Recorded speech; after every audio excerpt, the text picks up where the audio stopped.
Today's topic of discussion is respiration in terrestrial vertebrates, यानी ऐसे vertebrates जो land पे रहते हैं, तो वो किस तरह से अपनी एनवायरनमेंट के साथ गैस एक्सचेंज करते हैं।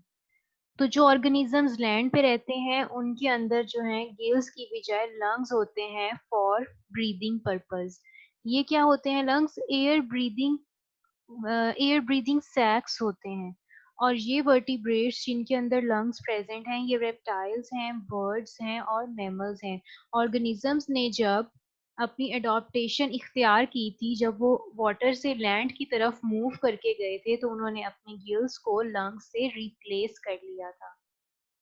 तो आज हम देखेंगे कि इसमें क्या डिफरेंस है और लंग्स के थ्रू किस तरह से वेंटिलेशन होती है।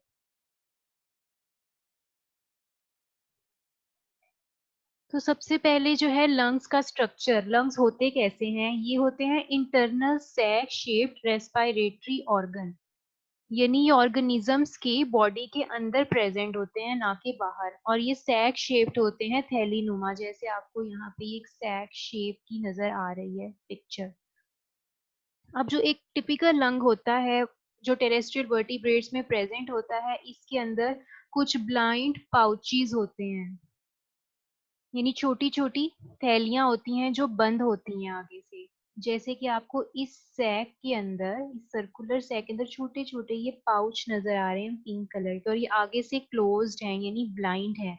इनका जो एयर का पैसेज है वो यहीं से ही है, एक ही दफा एयर जो है यहाँ एंटर होगी और यहाँ से बाहर की तरफ निकलने के लिए भी सेम पैसेज ही यूज होगा। तो हवा जो है इन पाउचीज के अंदर भर जाती है। अब जो इनकी रेस्पिरेटरी सरफेस है लंग्स की, वो कैसी होती है? उनकी जो आउटर लेयर होती है लंग्स की, जिसे हम रेस्पिरेटरी एपिथेलियम कहते हैं, वो बहुत थिन होती है और हाईली वस्कुलराइज्ड होती है, ताकि जो है उसमें से गैस एक्सचेंज जो है एफिशिएंटली हो सके। हाईली वस्कुलराइज्ड मींस कि उसमें बहुत ज्यादा नेटवर्क ऑफ कैपिलरीज होता है। और लंग को जो है हम बहुत सारे स्मॉल यूनिट्स में डिवाइड कर सकते हैं, छोटे छोटे पाउचीज में डिवाइड कर सकते हैं। जितने ज्यादा इसके अंदर ये स्मॉल पाउचीज होंगे, उतना ही ज्यादा इसका सरफेस एरिया जो है वो बढ़ता जाएगा और उतना ही ज्यादा क्या होगा, गैस एक्सचेंज होगा। लेकिन इस सरफेस एरिया के बढ़ने के साथ साथ इन पाउचीज का नुकसान क्या है? अब आप देखें, यहाँ से हवा जब एंटर होगी लंग्स में, तो इसी पैसेज के थ्रू ये एंटर होगी और इसी पैसेज के थ्रू ये एक्सहेल होगी, यानी इनहेल और एक्सहेल का जो है पैसेज सेम है। जब हवा इसके अंदर एंटर होगी तो भी ये पूरी तरह से एक्सहेल भी नहीं हुई होती, कि जब न्यू एयर आएगी तो कुछ यहीं पे ही इंट्रैप्ड रह जाती है। तो इसका क्या नुकसान है कि हवा जो है वो इतनी एफिशिएंटली रिप्लेस नहीं होती एक सांस के साथ। अब यहाँ एग्जाम्पल है हमारे पास मैमल्स की और बर्ड्स की। तो मैमल्स के अंदर जैसे आपको ये पिक्चर ए में नजर आ रहा है कि बहुत सारे ब्लाइंड पाउचीज हैं, और ये इसके अंदर जो है एयर का फ्लो जो है उसके लिए सेम पैसेज है। ये देखें, यहीं से ही एयर एंटर हो रही है और यहीं से ही ये बाहर की तरफ जा रही है। तो gas exchange surfaces mammal lungs की क्या है? सैक लाइक है, इसमें छोटे छोटे पाउचीज हैं जिन्हें हम एल्व्यूलाई कहते हैं। और वेंटिलेशन मैकेनिज्म इसमें कैसा है कि जो एयर एल्व्यूलाई के अंदर मौजूद है, it can never be completely replaced, यानी थोड़ा सा ही पोर्शन इसका रिप्लेस होगा विथ फ्रेश एयर, बाकी जो है वही स्टेल एयर होगी। जबकि बर्ड्स के अंदर देखें, जो हमारे पास एग्जांपल है, इसमें क्या है? इसमें स्मॉलेस्ट डायमीटर पैसेज है लंग के अंदर, एक ही ट्यूब है जो दोनों तरफ से ओपन है, ना कि इस पाउच की तरह जो एक तरफ से ओपन है और दूसरी तरफ से क्लोज्ड है। तो इसकी तरफ दोनों तरफ जो है ओपनिंग्स है। वेंटिलेशन जो है इसमें one way flow of air है, यहाँ से एंटर होती जा रही है और यहाँ से एक्सेल होती जा रही है। यहाँ से मुसलसल फ्रेश एयर जो है वो क्या हो रही है, बर्ड्स के अंदर एंटर हो रही है और पिछली एयर को रिप्लेस कर रही है। तो air in tubes is continuous. इसी वजह से बर्ड्स जो हैं उनके लंग्स जो हैं वो मोर एफिशिएंट हैं as compare to others. Mammals में सिर्फ 25% ऑफ ऑक्सीजन जो है वो ईच ब्रेथ के साथ जो है वो रिमूव होता है, जबकि बर्ड्स जो हैं दे रिमूव 90% ऑक्सीजन अप्रोक्सीमेटली। फिर ये हमारे पास कंपैरिजन है कि एवोल्यूशन ऑफ लंग्स का from amphibians, reptiles, birds and mammals. इसमें आप देख सकते हैं कि जैसे जैसे हम मैमल्स की तरफ बढ़ते जा रहे हैं तो इसके अंदर जो है सरफेस एरिया वो है बढ़ता जा रहा है due to increase number of pouches.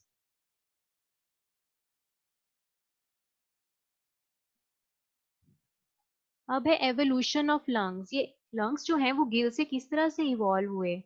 पहले तो जो ऑर्गेनिजम्स वाटर में रहते थे जब वो लैंड पे आए तो उन्होंने अपने अंदर क्या एवोल्यूशनरी चेंजेस जो हैं वो इख्तियार की कि उनके अंदर जो है वो लैंड के ऊपर सांस लेने की कैपेबिलिटी पैदा हुई। तो there is a close relationship between evolution of vertebrate lungs and evolution of swim bladder। आपको पता है कि फिशेस के अंदर एक स्विम ब्लैडर होता है जो कि हवा से भरी हुई एक थैली होती है। तो स्विम ब्लैडर और लंग्स जो हैं कहते हैं कि ये एक ही चीज जो है एक ही एयर सैक से इवॉल्व हुए। किस तरह से कि कुछ जो हैं प्रिमिटिव फिशेस जो हैं जब वो जमीन पे प्रेजेंट थी जिन्हें हम एंसेस्ट्रल फिशेस कहते हैं, जो आपको पिक्चर ए में नजर आ रही है, इसमें ये एक एयर सैक इनकी वेंट्रल साइड पे मौजूद था। वेंट्रल साइड ये होती है इनके निचली वाली साइड।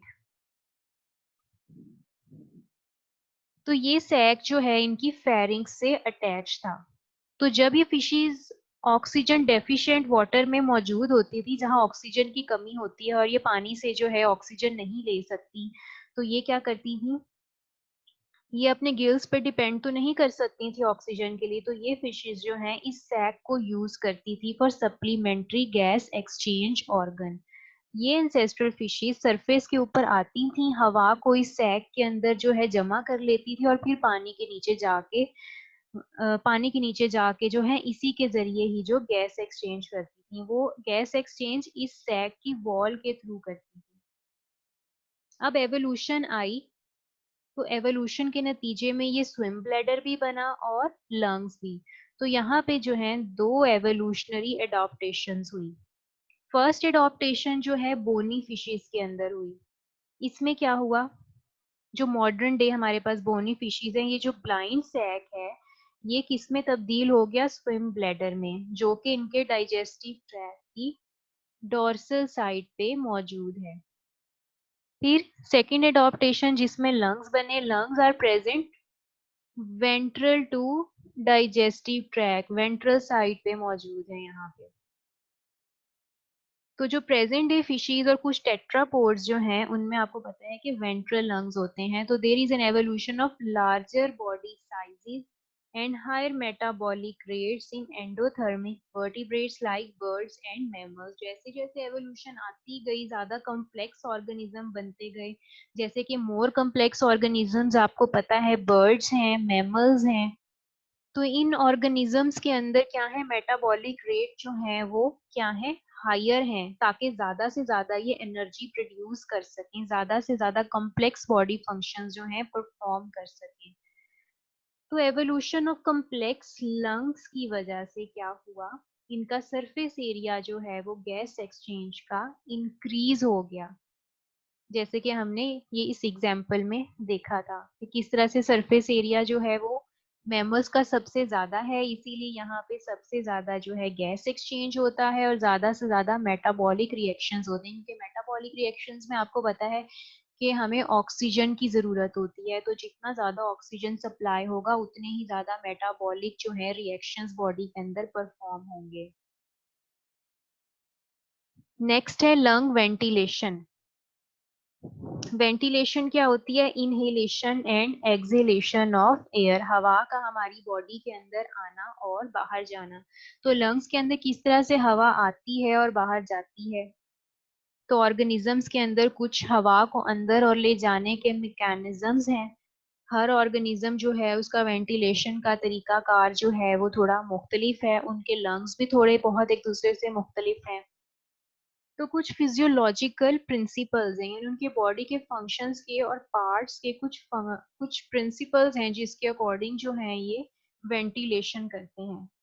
सबसे पहली तो बात ये कि जो एयर इनकी बॉडी के अंदर लंग्स के अंदर एंटर होती है या बाहर जाती है वो बल्क फ्लो में होती है, यानी प्रेशर ग्रेडियंट के अकॉर्डिंग हवा जो है इनके लंग्स के अंदर एंटर होती है। लंग्स के अंदर जब हवा का प्रेशर कम होगा तो बाहर से जो है हवा लंग्स के अंदर आएगी। जब लंग्स का प्रेशर हवा का बढ़ जाएगा तो लंग्स से हवा जो है इनकी बॉडी से बाहर चली जाएगी। तो ये it depends on pressure gradient. फिर क्या होता है, oxygen and carbon dioxide diffusion. अब इस हवा के अंदर जो बाहर से आती है ऑक्सीजन मौजूद होती है जो कि बॉडी के सेल्स को रिक्वायर्ड होती है फॉर मेटाबॉलिक रिएक्शंस, जबकि कार्बन डाइऑक्साइड जो बॉडी के सेल्स के अंदर बन रही है एज अ मेटाबॉलिक वेस्ट, वो हवा जो है एक्सहेलेशन के जरिए जो है कार्बन डाइऑक्साइड को बॉडी से बाहर ले जाती है। तो यहाँ पे क्या हो रहा है, वेंटिलेशन के साथ साथ एक्सचेंज ऑफ गैसेस, और वो गैसेस कौन सी हैं, ऑक्सीजन एंड कार्बन डाइऑक्साइड। और ये गैस एक्सचेंज किस मैकेनिज्म के थ्रू हो रहा है, डिफ्यूजन के जरिए, यानी from area of higher concentration to area of lower concentration. सबसे पहले जो है ये गैस एक्सचेंज हो कहाँ पे होगा, जहाँ पे सबसे पहले हवा पहुंचेगी यानी हमारे लंग्स में। हमारे लंग्स की जो सरफेस होती है रेस्पिरेटरी सरफेस, उस पे क्या मौजूद होती हैं, कैपलरीज मौजूद होती हैं। उन कैपलरीज के और लंग्स के दरमियान क्या होगा, गैस एक्सचेंज। लंग्स के अंदर जो फ्रेश एयर होगी उसके अंदर हायर कंसंट्रेशन ऑफ ऑक्सीजन होगी, तो वो हायर कंसंट्रेशन ऑफ ऑक्सीजन हमारी कैपलरीज के अंदर चली जाएगी। और कैपिलरीज जो हैं वो बॉडी की तरफ से जो आ रही हैं उनके अंदर higher concentration of carbon dioxide होगी, तो वो कार्बन डाइऑक्साइड कहाँ चली जाएगी, लंग्स के अंदर, और लंग्स से बाहर जो है वो एक्सेल हो जाएगी। अब ये कैपिलरीज जो हैं ये ब्लड जब पूरी बॉडी को सप्लाई करेंगी तो ये क्या करेंगी, पूरी बॉडी को ऑक्सीजन भी सप्लाई करेंगी। और इसी तरह से सेल्स के पास जा जाके ईच एंड एवरी सेल, हर टिश्यू के ईच एंड एवरी सेल के पास ऑक्सीजन को सप्लाई करेंगी और वहां से कार्बन डाइऑक्साइड को रिमूव करेंगी। सबसे पहले जो है ये एक्सचेंज ऑफ गैसेस होगा between blood and interstitial fluid in systemic capillaries. Blood के अंदर जो ऑक्सीजन होगा वो इंटरस्टिशियल फ्लूइड के अंदर चला जाएगा, और इंटरस्टिशियल फ्लूइड ने जो टिश्यू से कलेक्ट की होगी कार्बन डाइऑक्साइड वो उसे ब्लड में भेज देगी। उसके बाद जब ये इंटरस्टिशियल फ्लूइड के अंदर जब ऑक्सीजन होगा तो वो वहां से जो है बॉडी सेल्स में चला जाएगा, और बॉडी सेल्स अपनी कार्बन डाइऑक्साइड इंटरस्टिशियल फ्लूइड के अंदर जो है ट्रांसफर कर देंगे। अब कुछ लंग वेंटिलेशन के मैकेनिज्म्स होते हैं वर्टिब्रेट्स में। ये मैकेनिज्म जो हैं are based on their physiological principles.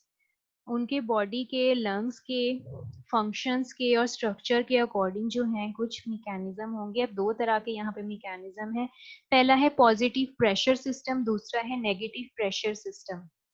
अब पॉजिटिव प्रेशर सिस्टम में क्या होगा, ये क्या करेंगे, अपने लंग्स के अंदर हवा को पुश करेंगे, धकेलेंगे। और ये किसकी मदद से करेंगे, अपने माउथ और फेरिंग्स के मसल्स की मदद से। जो हवा होगी बाहर उसको अपने लंग्स के अंदर धकेलेंगे, फोर्स करेंगे। तो इसे हम कहते हैं पॉजिटिव प्रेशर सिस्टम, और ये प्रेजेंट होता है एम्फीबियंस और रेप्टाइल्स में। नेक्स्ट है नेगेटिव प्रेशर सिस्टम। इसमें क्या करते हैं ऑर्गेनिजम्स, ये इसमें हवा को धकेलते नहीं बल्कि इनहेल करते हैं, अंदर की तरफ खींचते हैं बाय सक्शन। तो ये प्रेजेंट है रेप्टाइल्स, बर्ड्स एंड मैमल्स में। अब इन दोनों में डिफरेंस देखिए, पॉजिटिव में वो क्या करते हैं, हवा को धकेलते हैं अंदर की तरफ, और नेगेटिव में अंदर की तरफ खींचते हैं। तो आज का हमारा टॉपिक यहीं पे एंड होता है। Thank you.